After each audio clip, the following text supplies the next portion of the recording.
Ladies and gentlemen, the Vice President of the United States, Michael R. Pence.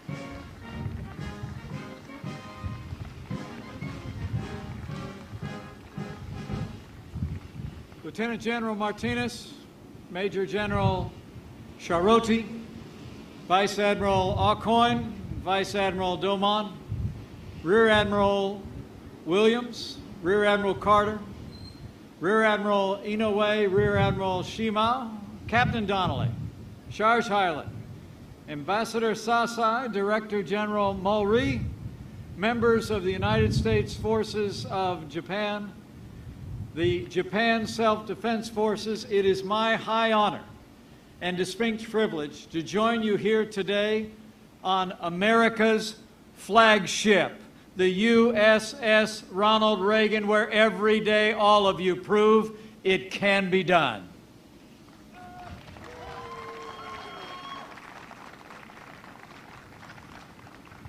Now, you all look sharp out there, but at ease. It's so good to be with you today. I bring greetings from the President of the United States of America, your Commander-in-Chief, President Donald Trump.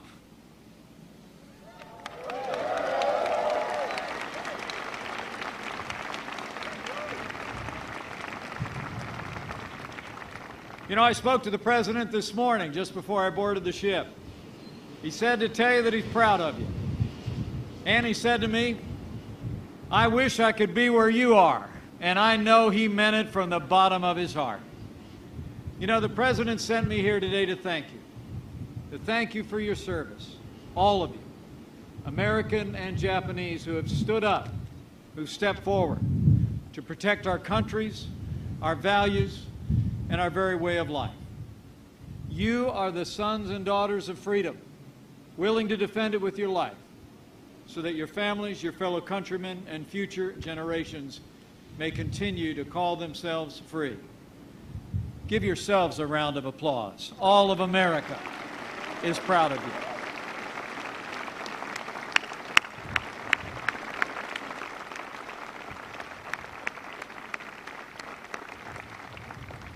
You know, the good book tells us if you owe debts, pay debts. If honor, then honor. If respect, then respect.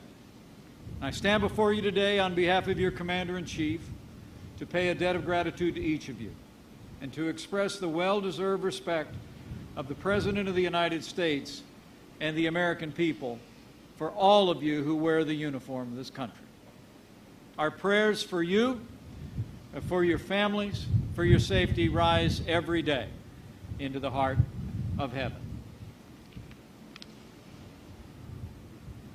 In a word, you are the best of us, heroes all, and you are here, the Americans among you, so far away from home, because the United States of America and Japan are bound by history, a time-honored treaty, and the abiding oath of friendship.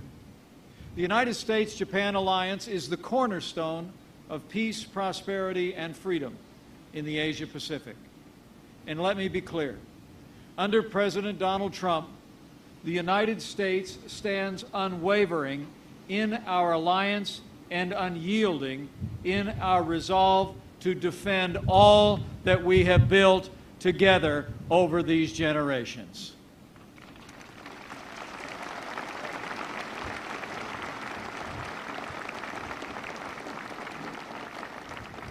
Our bond with Japan is strong and growing stronger by the day. In February, only weeks after he took his oath of office, President Trump welcomed Prime Minister Abe to the White House, where they reaffirmed, in their words, their strong determination to further strengthen the U.S.-Japan alliance. You here, on the deck of this great ship, are the physical manifestation of that alliance.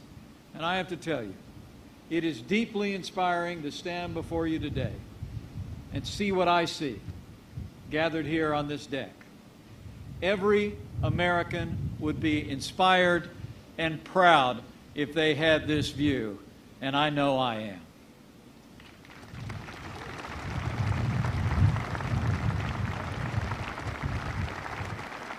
Now, as the President and the Prime Minister made clear, the United States will strengthen its presence in the Asia-Pacific.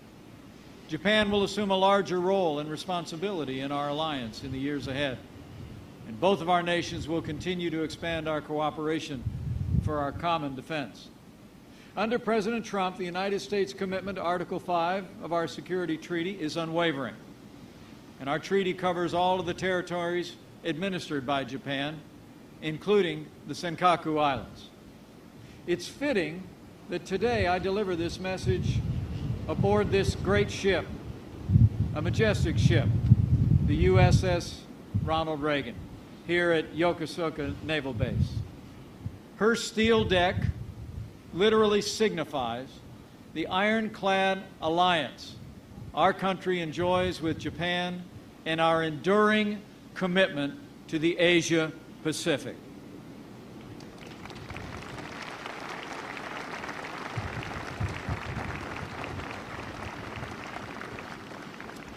You know, we're standing on a ship named after my second favorite president.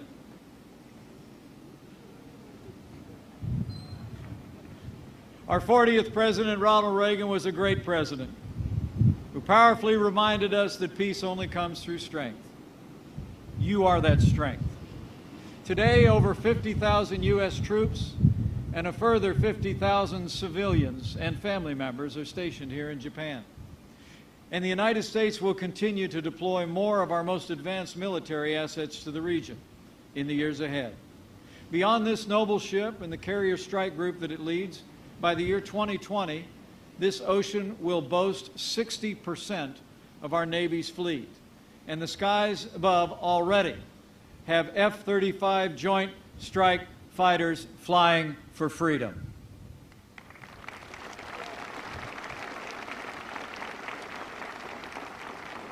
And you can rest assured, the full range of the United States military capability is dedicated to the protection of Japan. Japan, you are our friend. You are our ally. And on that foundation, we will face the future together. Under President Donald Trump, the United States, once again, will stand with our allies and stand up to our enemies.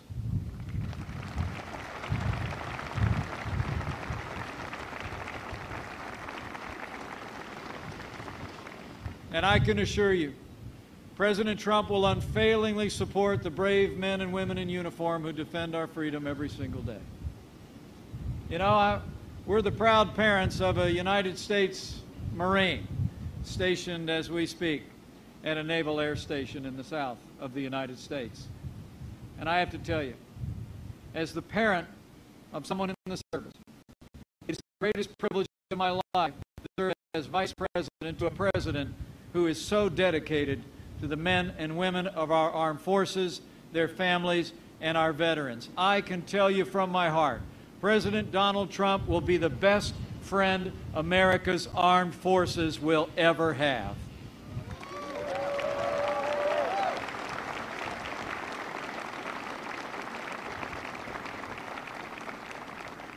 The President and I will honor your commitment and secure America's safety through historic investments in our national defense.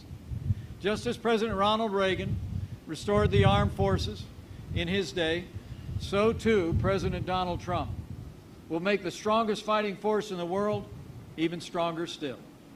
Just look at what President Trump has already accomplished. In his first 100 days, President Trump has taken decisive action to end the era of budget cuts for America's military.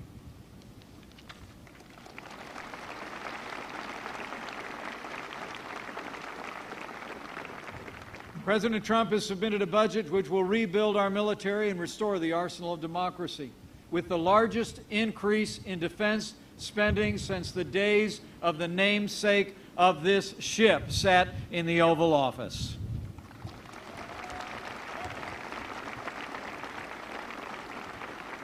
And in just the past 2 weeks, the world witnessed the strength and resolve of our new president in the decisive action that he took in Syria and Afghanistan. The enemies of our freedom and this alliance would do well not to test the resolve of this president or the capabilities of the armed forces of the United States of America and our allies.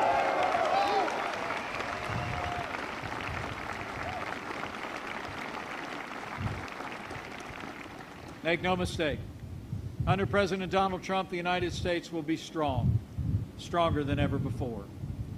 For as history attests, when America is strong, the world is safe.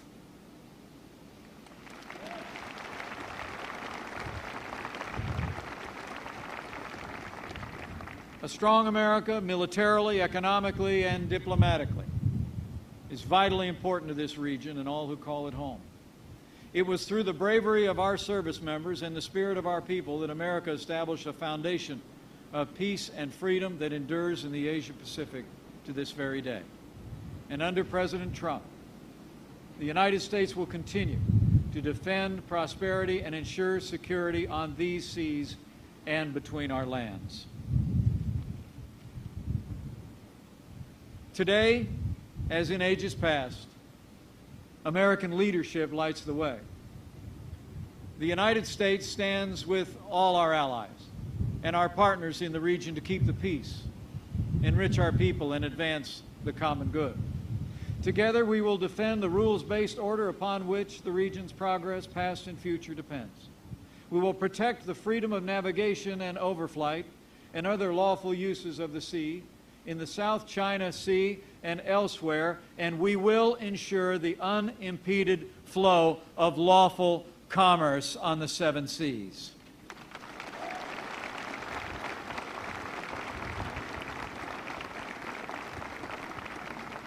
We will uphold international rules and norms, promote peaceful diplomatic dialogue to address issues of regional and international concern. And we will defend human rights because the dignity and worth of every person is an eternal value of the United States of America. Under President Trump, the United States will faithfully defend all that we hold dear, for we know that if we falter, the light of truth and freedom in the world could swiftly be extinguished. We gather here today on this deck and in this place as storm clouds gather on the horizon. On Monday, I traveled to the front lines of freedom, where the vibrancy of a free South Korea meets directly the repression of North Korea. At the demilitarization zone, I met with the brave men and women who watch over that land day and night. They know what you who stand in the gap in this region already know. North Korea is the most dangerous and urgent threat to the peace and security of the Asian Pacific. For more than a generation, North Korea's leaders have sought to develop nuclear weapons and the ballistic missiles on which to deliver them.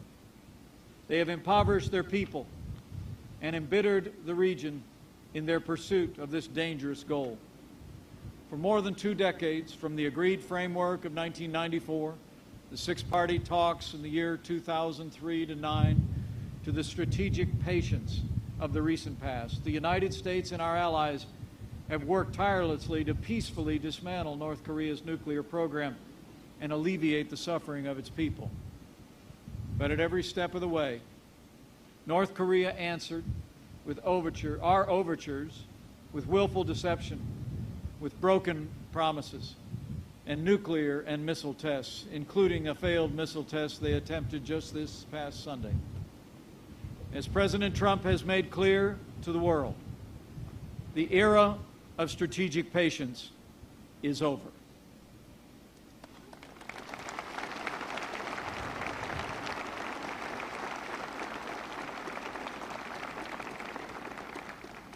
At the President's direction, the policy of the United States will be to continue to work diligently with Japan, our allies across the region, China, and the wider world to bring economic and diplomatic pressure to bear on the regime in North Korea.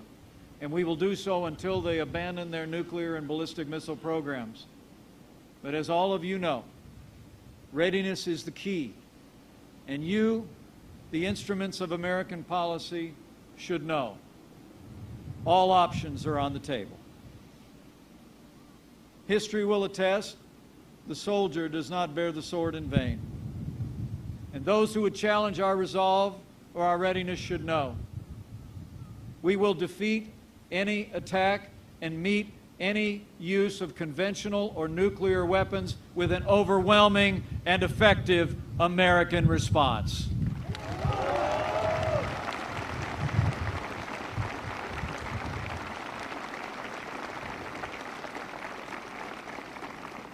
The United States of America will always seek peace, but under President Trump, the shield stands guard and the sword stands ready. Rest assured, under President Trump's leadership, the United States will continue to protect our people and our allies and to strengthen the bonds between us today, tomorrow, and every day that follows. You know, as I look out across this deck, I see men and women, American and Japanese, who have answered the call to duty, and you have my deepest respect. In these challenging times, it's you, through your voluntary service and your sacrifice, who guard the flame of freedom, undimmed and undiminished, to give to generations to come.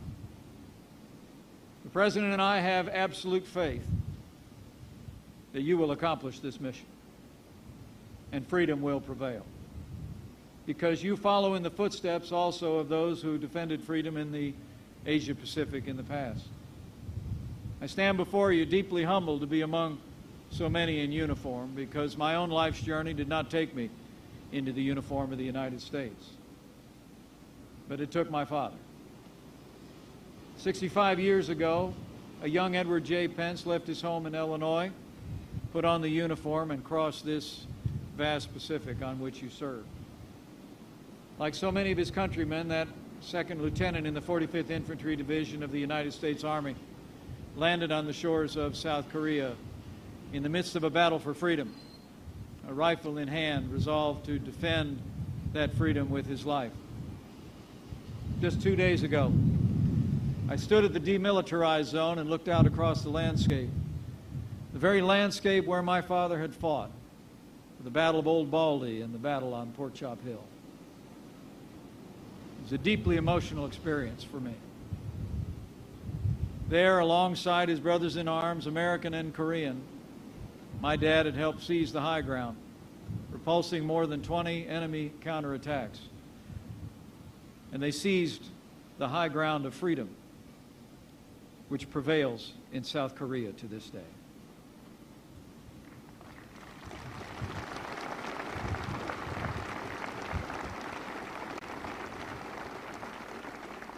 "64 years ago last week, my dad was had a medal pinned on his chest for his valor on the field of battle. But like most of our nation's heroes, my dad never talked much about his time in combat. I believe that he carried in his heart something that you understand in ways that I perhaps never will. My dad never thought of himself as a hero. He often would say that the heroes were the ones that didn't get to come home. He lost friends, young, shining faces, filled with promise, who gave the last full measure of devotion for your sake and for mine, to defend our freedom and to plant freedom in that ancient land. And they succeeded. So now it's our turn in this generation. And more to the point, it's your turn. Today, we best honor the sacrifices of those who've gone before by defending the freedom they fought and bled and died to secure. And on behalf of your Commander-in-Chief, this we know you will do. As President Ronald Reagan said in his time, quote, "We must realize that no arsenal or no weapon in the arsenals of the world is so formidable as the will and moral courage of free men and women. It is a weapon our adversaries in today's world do not have."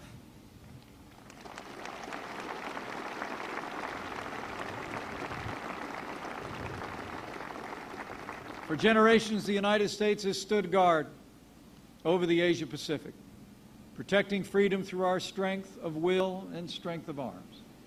With our friends and our allies, with Japan and so many others, we've ushered in an era of unprecedented peace and prosperity on these seas and between our lands.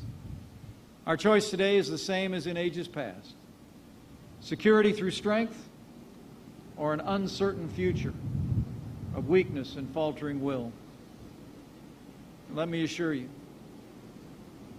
under President Donald Trump, the United States has again chosen the way of strength.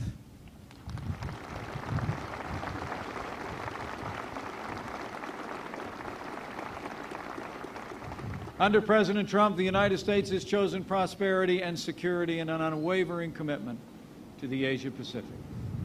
And in the name of the generations that came before, together with our allies, with confidence in all of you and in the Commander-in-Chief who leads you, I know we will together go forth to meet the glorious future that awaits, a future of freedom for ourselves and our posterity.